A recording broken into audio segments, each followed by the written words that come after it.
Good morning, students. Our topic, same lesson, is matter around us pure. हम उस lesson में कर रहे थे सॉल्यूशंस के बारे में. स्टूडेंट्स, मैंने आपको बताया था कि व्हाट इज सॉल्यूशन. सॉल्यूशन की डेफिनेशन मैंने दी थी कि when the solute and solvent combines together it form the solution. When solute and solvent combine together, then solution is formed. बात किया था मैंने solute के बारे में, बताया था the substance which is going to be dissolved is called solute. The substance in which solute is being dissolved, जिस चीज के अंदर सॉल्यूट को डिसॉल्व किया जाता है उसको क्या बोलते हैं? सॉल्वेंट. और जब सॉल्यूट और सॉल्वेंट को मिक्स करते हैं, when solute combine with the solvent, that time solution is form. जब सॉल्यूट और सॉल्वेंट को मिलाते हैं तो हमारा क्या बन जाता है स्टूडेंट? सॉल्यूशन बन जाता है. और आज हम करेंगे टॉपिक जो है कंसंट्रेशन ऑफ द सॉल्यूशंस के बारे में बात करेंगे. Then difference between solutions, colloidals and suspensions, which is very very important. That question, differentiate between colloidals, differentiate between solutions, colloidals and suspensions, ये भी आज हम टॉपिक करेंगे. पहले देखते हैं कि जो सॉल्यूशन है उसमें हम कंसंट्रेशन ऑफ द सॉल्यूशंस कैसे डिटरमाइन करते हैं. स्टूडेंट, मैंने आपको बताया था कि कभी कभी हम ऐसा महसूस करते हैं कि कोई जो सॉल्यूशन है वो डाइल्यूट है और कोई सॉल्यूशन कंसंट्रेट है. व्हाट इट इंडिकेट्स, कि ये क्या इंडिकेट करता है कि कोई भी सॉल्यूशन वो कंसंट्रेट है या डाइल्यूट है, कि उसके अंदर अमाउंट ऑफ सॉल्यूट, अगर मैं बात करता हूं कि अमाउंट ऑफ सॉल्यूट कितना प्रेजेंट है सॉल्यूशन के अंदर कितना सॉल्यूट प्रेजेंट है, वो उसकी कंसंट्रेशन को डिटरमाइन करता है. स्टूडेंट, वो उसकी कंसंट्रेशन को डिटरमाइन करेगा कि उसके अंदर अगर जो सॉल्यूट की क्वांटिटी जो है अगर कम है और सॉल्वेंट की क्वांटिटी ज्यादा है तो सॉल्यूशन डाइल्यूट होगा. अगर सॉल्यूट की क्वांटिटी ज्यादा है और जो सॉल्वेंट की क्वांटिटी एज इट इज उतना ही है, बट हमने क्या कर दिया, हमने सॉल्यूट की क्वांटिटी को इंक्रीज कर दिया, तो सॉल्यूशन क्या बन जाएगा? कंसंट्रेटेड बन जाएगा. And how we can calculate mathematically the percentage concentration of the solution by using the formula. एक दो एग्जांपल भी हम करेंगे, then we will switch on to the difference between solutions, colloidal and suspension. Formula हमारे पास क्या है? The concentration of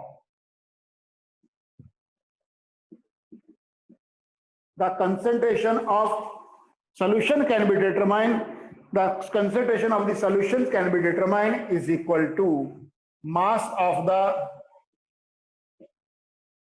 solute divided by mass of the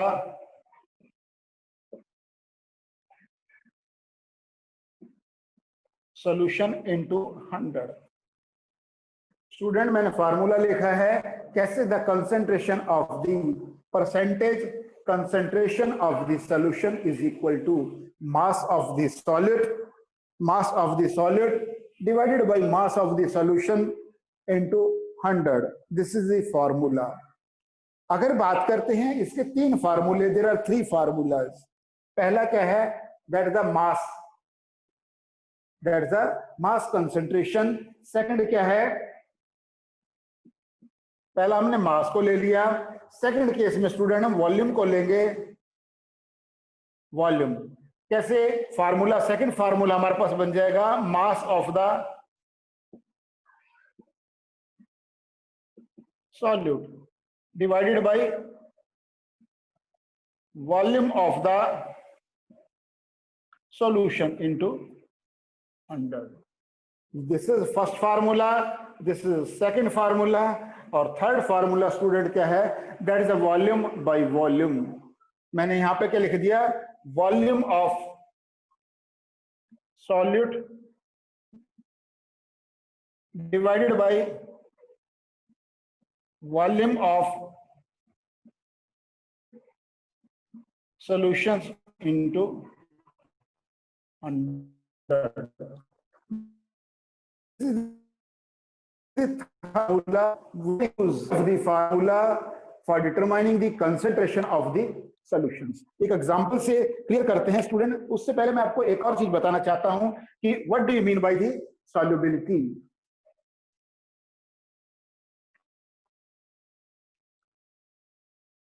now student, solubility क्या है?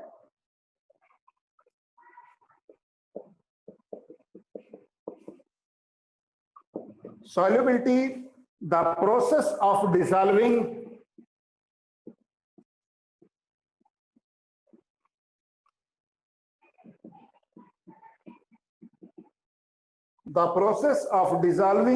a solute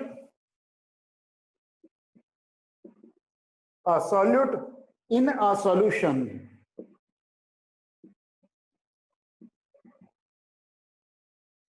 called solubility. The process of dissolving solute in a solution is called solubility.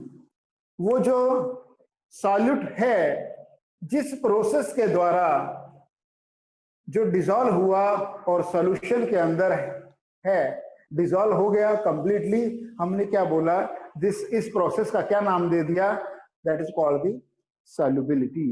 एक example से हम clear करते हैं कि जो concentration of the solutions, how to determine. Now students, there is one question of your, that is the NCERT. Same question हम करते हैं। The 36 gram of sugar dissolve in 100 gram of water. Students, जब sugar क्या है, यहाँ पे है हमारे पास सॉल्यूट है, और वाटर क्या है, सॉल्वेंट। जैसे ही मैं सॉल्यूट को, शुगर को वाटर में डिसॉल्व करूंगा, then it will become as that sugar solution. मेरे पास क्या बन जाएगा, sugar solution. I will get the sugar solution. यहां पे मैं लिखूंगा मास ऑफ सॉल्यूट, ब्रैकेट में आप लिख सकते हैं sugar is equal to, it is equal to 36 gram, and mass of solvent, bracket में आप लिख सकते हैं water, it is equal to 100 gram. Mass of the solute and mass of the solvent, that is 100 gram. Now mass of the solution,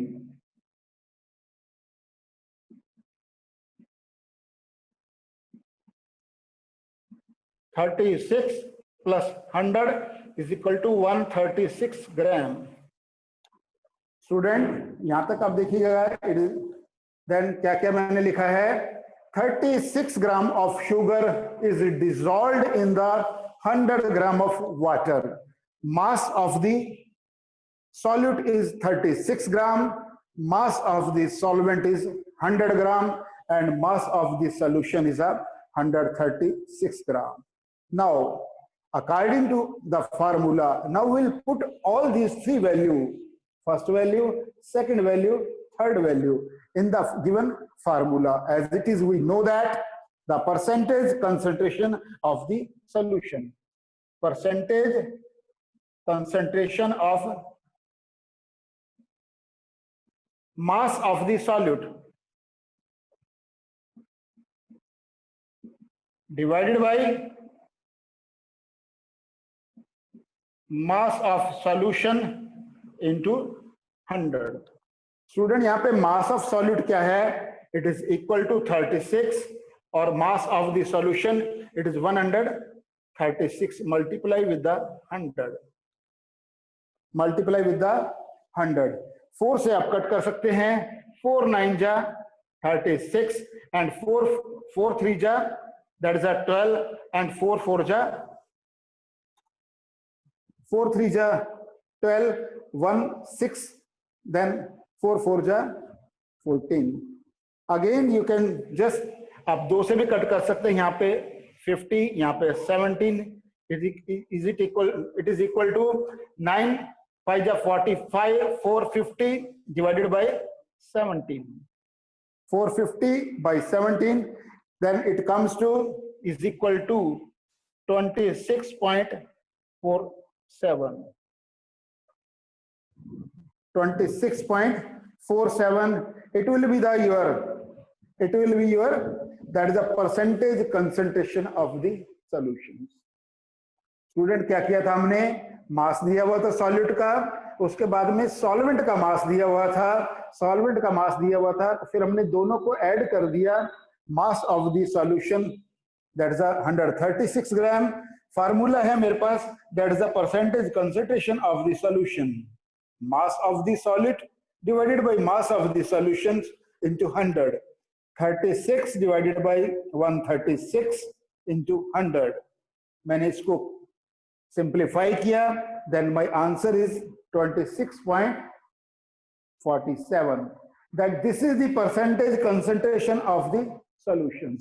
higher the concentration of the solution, जितना ज्यादा ये value आएगी, जितना ज्यादा वैल्यू स्टूडेंट ये आएगी, इसका मतलब क्या है कि वो जो सॉल्यूशन है वो उतना ही ज्यादा कंसंट्रेटेड है।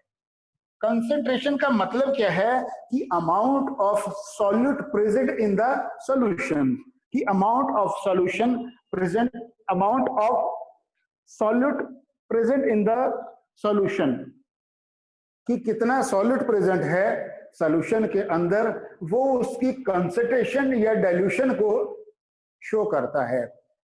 अभी हमारा स्टूडेंट एक और एग्जांपल लेते हैं, उससे और ज्यादा क्लियर होगा। By giving that I will take one more example. मेरे पास साल्ट है, say salt is a 50 gram, 50 gram of salt. मेरे पास वाटर है, it is 150 gram. Now student, I want to calculate the percentage concentration of the solution। Salt दिया हुआ है, इसको मैं बोल सकता हूं सॉल्यूट दिया हुआ है, और ये मेरे पास सॉल्वेंट है। This is solvent 150 gram, solute 50 ग्राम, और जो सॉल्वेंट है 150 ग्राम। मैं क्या करूंगा कि मैंने साल्ट को लिया, यहां पे मैं स्टूडेंट अगर बात करता हूं, वाटर ले लिया मैंने यहां पे 150 ग्राम, मैंने इसके अंदर साल्ट ऐड कर दिया, कितना है 50 ग्राम। अभी क्या हो जाएगा स्टूडेंट, जो मेरे पास सॉल्यूशन बनेगा, क्या बन जाएगा मेरे पास, salt solution. Now mass of salt solution is equal to 50 plus 150 is equal to 200 gram। 50 plus 150 is equal to 200 gram। This is the mass of the solution। Now by using the formula that concentration of the solution, percentage concentration of solution is equal to mass of the solute, mass of the solute 50 and mass of the, that is the solutions 200 gram into 100, 0 0 cancel, 5 1 ja 5 and 5 4 ja 20, 4 1 ja 4 and 4 25, that it is 25%। what it indicates, अगर 50 ग्राम जो है salt को dissolve किया 150 ग्राम 150 ग्राम, water के अंदर जो solution बन गया, अब मेरे पास क्वांटिटी क्या है, मेरे पास जो सॉल्यूशन है, सॉल्यूशन कितना मेरे पास, दैट इज 200 ग्राम। 200 ग्राम के अंदर मेरे पास 50 ग्राम साल्ट है स्टूडेंट। टोटल मेरे पास जो क्वांटिटी है, it is 200 gram quantity of the solution is a salt. Solution की क्वांटिटी मेरे पास है 200 ग्राम, और 200 ग्राम में साल्ट कितना है, 50 ग्राम। देखने वाली बात है यहाँ पे कि 200 में अगर मेरे पास 50 ग्राम देखा जाए तो इट इज 1/4, 1/4 टोटल का। अगर 1/4 पार्ट 50, 200 और अल्टीमेटली तो आंसर भी मेरा क्या आ गया, 25%। The concentration of the solution is a 25%. So by using this formula you can solve the numericals. Students, एक मैं और आपको आज टॉपिक कराऊंगा, physical change and chemical change. कि स्टूडेंट फिजिकल चेंज क्या है, it is just that to know, आपको पता होना चाहिए कि फिजिकल चेंजेस क्या होते हैं और केमिकल चेंजेस क्या हैं। क्योंकि कभी कभी क्वेश्चन आ जाता है एग्जाम में, समटाइम 1 और 2 मार्क्स का, कोई मान लो पूछा जाता है, अगर बात करते हैं कि the dissolving of the salt into the water, it is a physical change और the chemical change, the answer will be it is a physical change. ठीक है, फिजिकल तो अल्टीमेटली क्या हो जाएगा, बिकॉज मैं अभी बात करूंगा आपसे फिजिकल चेंज और केमिकल चेंज की बात करते हैं। तो जैसे अगर मान लो मैं बोल देता हूं कि अगर मैं बल्ब को ऑन ऑफ कर रहा हूं तो फिजिकल चेंज है या केमिकल चेंज है, तो it is a physical change. अगर मैं बोलता हूं मेरे पास एक पेपर है और मैं पेपर को बर्न कर देता हूं स्टूडेंट, तो it is a chemical change. Milk है और मिल्क जो है खराब हो गया, या मिल्क के अंदर आपने लेमन की ड्रॉप्स डाल दी, तो उसके बाद क्या हो जाएगा, वो क्या बन जाएगा, मिल्क मिल्क नहीं रहेगा, स्पॉइल हो जाएगा, तो it is a chemical change. पहले मैं आपको डिफरेंस बताता हूं कि फिजिकल चेंज क्या है, केमिकल चेंज क्या है, उसके बाद मैं कुछ एग्जांपल दूंगा आपको फिजिकल चेंज और केमिकल चेंज के, then will switch on to the difference between solutions, colloidals and suspension, उसको हम करेंगे। तो देखते हैं फिजिकल चेंज और केमिकल चेंज क्या है।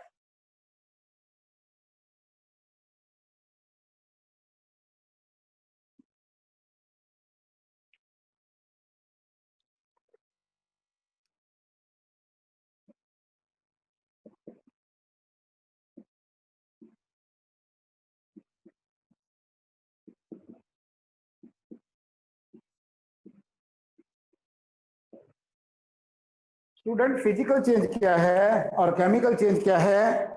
फिजिकल चेंज को हम कह सकते हैं it is a temporary change. Physical change it is a temporary change, it is a temporary change in which no new substance is formed,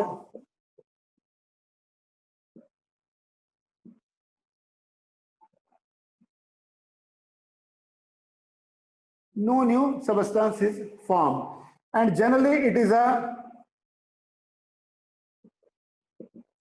reversible change. Generally it is a reversible change. और क्या होता है physical change, क्या होता है कि then retain its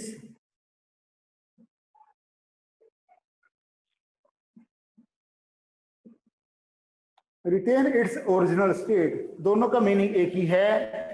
तो student physical change क्या करता है, it is a temporary change, no new substance is formed, and it is a reversible change, it retain its original state. Example मैं बात करता हूं कि that melting of ice, ice को मैंने मेल्ट किया, यहाँ पे आइस क्या थी, सॉलिड थी, उसके बाद में क्या बन गई, वाटर थी, लिक्विड बन गई, और फिर मैंने उसको क्या कर दिया, फ्रिज में रख दिया। मैंने यहाँ पे क्या कर दिया, उसका टेम्परेचर कम कर दिया, फिर यहाँ पे सॉलिड बन जाएगी बाय फ्रीजिंग। अगेन अगर मैं इसी वाटर को अगर हीट कर दूं स्टूडेंट्स, एवेपोरेशन हो जाएगा, तो ये it will convert into steam, steam बन जाएगा या गैस। स्टेट चेंज, तो it is a physical change. मैंने एग्जांपल दिया कि एक बैलून है, बैलून के अंदर स्टूडेंट अगर आप एयर फिल कर देते हैं, एक बैलून है, बैलून के अंदर आपने एयर फिल किया, जैसे एयर फिल करेंगे तो उसका शेप और साइज भी चेंज हो जाएगा, और बाद में जैसे एयर निकल जाएगा तो फिर भी क्या करते हैं, it will regain its original state, but ultimately it is example of the physical change. Light को ऑन किया, ऑफ किया, physical change. There are so many example of the physical changes. बात करते हैं केमिकल चेंज की, बात करते हैं। Now will talk about the chemical change. Chemical change क्या है? It is a permanent change.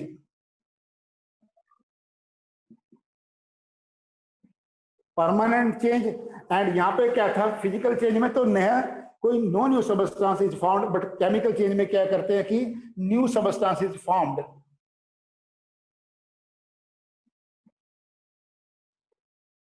और क्या है, generally it is a irreversible, most of the cases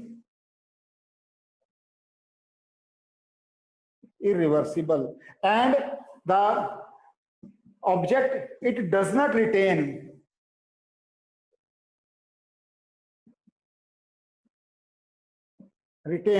its original state।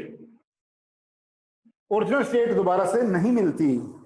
Chemical change is a permanent change, new substance is formed. Chemical change is a permanent change, new substance is formed, irreversible, does not retain its original state। Example देते हैं कि milk है, milk spoil हो गया, उसके बाद में दोबारा से मिल्क नहीं मिल सकता, so it is a permanent change. Iron है, आयरन को रस्ट लग गया, आयरन को रस्ट लग गया, बहुत ज्यादा रस्ट लग गया, now chemical change. So many example, burning of would, burning of paper, these all are the examples of that's a chemical change। आपने खाना खाया, मान लो हम खाना खाते हैं, खाना खाने के बाद में क्या होता है, डाइजेशन हो गया, खाने में बहुत सारी आइटम आपने खाई, उस समय डाइजेशन हो गया, डाइजेशन होने के बाद में से फूड में से जो जो रिक्वायरमेंट कंपोनेंट्स हैं वो बॉडी ने गेन कर लिए, सारा प्रोसेस क्या है, that is a chemical change. Respiration, respiration क्या है, it is also a chemical change. हम लेते क्या है, what we are inhaling, we are inhaling the oxygen, हम ऑक्सीजन को इनहेल करते हैं, and we are exhaling the carbon dioxide. ले तो हम ऑक्सीजन रहे हैं student, we are taking the oxygen, but what we are releasing, we are releasing the carbon dioxide. It is a chemical change. This is about the physical change and the chemical change. Now we are going to just discuss the next topic, which is very very important. Important to student, every topic is important, but कि जो मैं आपको अभी बताऊंगा, that is a difference between solutions, colloidal, suspensions. So it is a very very important. Generally there is a one question is being asked, that from that portion.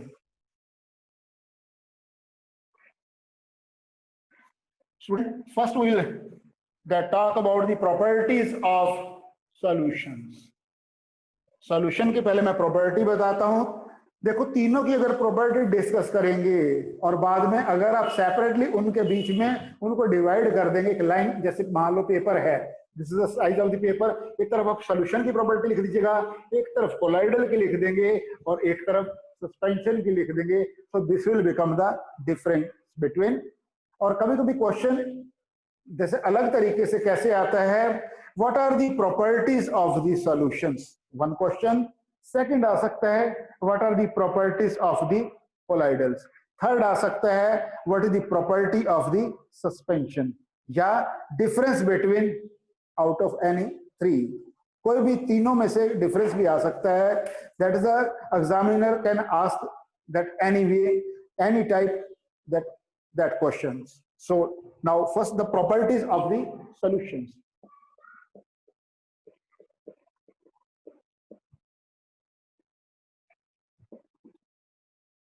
Student अगर बात करते हैं सॉल्यूशन की, बात करते हैं कि उसकी क्या क्या प्रॉपर्टी हो सकती हैं। अगर मैं आपसे ये क्वेश्चन करूं कि आप मेरे को बताइए कि सॉल्यूशन आपके सामने सॉल्यूशन है, इमेजिन कर लीजिए कोई भी सॉल्यूशन है, let it be salt solution, let it be sugar solution आपके पास में है, तो अगर आप बात करते हैं कि उसकी क्या क्या प्रॉपर्टी हो सकती है स्टूडेंट, प्रॉपर्टी ये हो सकती है, पहला कि द सॉल्यूशन की क्या property, number one, it is a homogeneous mixture,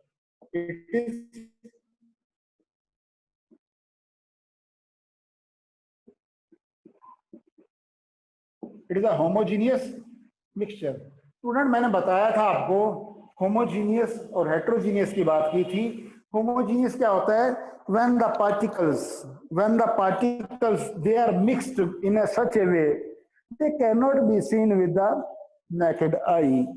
particle इस प्रकार से मिक्स होते हैं वो देखे नहीं जा सकते नेकेड आई के द्वारा, उसको हम क्या कह देते हैं, होमोजीनियस मिक्सचर।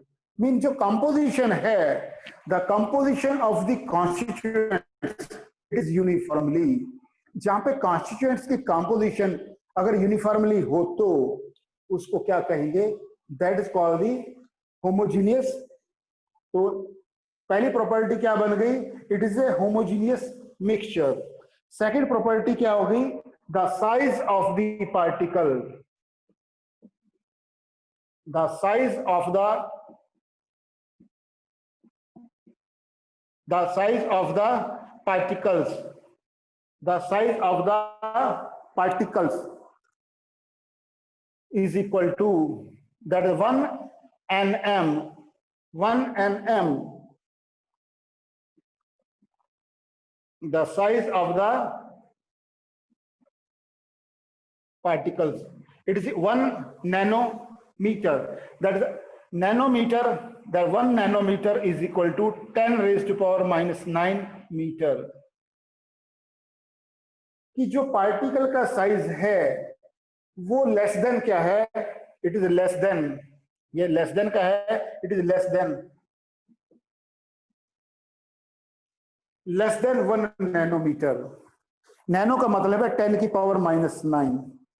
स्टूडेंट अगर बात करते हैं कि 10 की पावर माइनस 9, आपको ऐसे वाली बहुत सारी क्वांटिटी आपके पास आएंगी।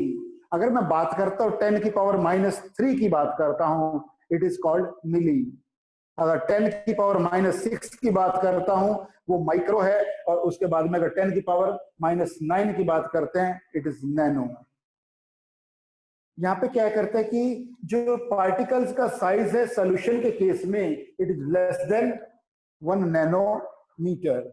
और थर्ड पॉइंट क्या है student, now they do not scatter the beam of light, they do not scatter beam of light. अगर मान लो मेरे पास एक ग्लास है, इसके अंदर मैंने सॉल्यूशन, और उसके बाद मैं यहां पे से एक मेरे पास टॉर्च लाइट है, अगर मैं टॉर्च लाइट को, ये मेरे पास सॉल्यूशन है, तो क्या करता है, it will not, simply light क्या करते हैं कि उसमें से पास हो जाएगा, इट डू नॉट, या it will not scatter the beam of light. Fourth point student मेरे पास क्या है, that is it can pass through the filter paper, it can pass through the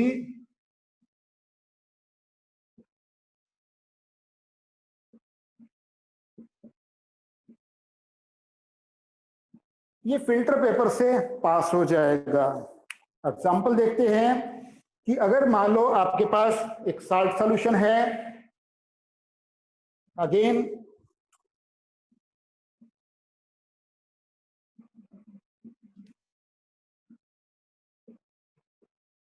salt solution, और आपके पास एक फिल्टर पेपर है, तो ये फिल्टर पेपर में से क्या हो जाएगा, ये simply it will pass, filter paper में से क्या हो जाएगा, ये पास हो जाएगा। तो it is a property of the solutions. Next और प्रॉपर्टी क्या हो सकती है, अगर मैं थोड़ी देर के लिए सॉल्यूशन को रख देता हूं, मान लो मेरे पास साल्ट सॉल्यूशन है, तो ऐसा नहीं कि जो नमक के जो या साल्ट के जो पार्टिकल्स हैं वो नीचे सेटल डाउन हो जाएंगे, no, the particles will not get settle down. So उसमें क्या आ जाएगा, say they do not settle down, वो नीचे नहीं बैठते, ऐसे करके जो है साल्ट थोड़ी देर के बाद नीचे नहीं बैठेगा। और एक प्रॉपर्टी है इसकी, and it does not show the Tyndall effect.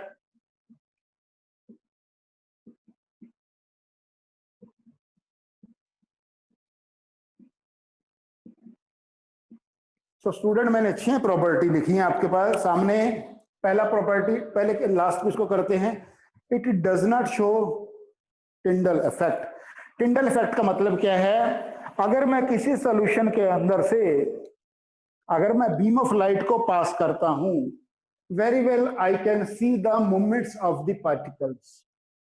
बात करेंगे जब कोलाइडल्स की बात करेंगे, कोलाइडल का एग्जांपल लूंगा मैं, मिल्क का एग्जांपल लेंगे कि उसके केस में अगर हम लाइट को, उसको टॉर्च लाइट को, उसकी बीम को अगर उसके ऊपर गिराएंगे तो इजीली हम उसके पार्टिकल्स को देख सकते हैं, पार्टिकल्स को मूव करते हुए। बट इस सॉल्यूशन के अंदर अगर लाइट फॉल कर रही है तो it will not show the Tyndall effect.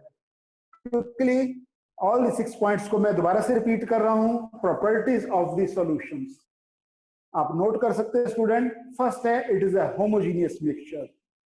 It is clear, मैंने ऑलरेडी आपको बता दिया है कि होमोजीनियस मिक्सचर क्या है।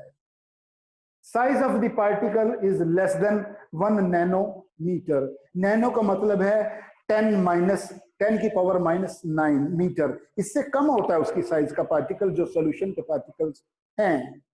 थर्ड है, they do not scatter the beam of light.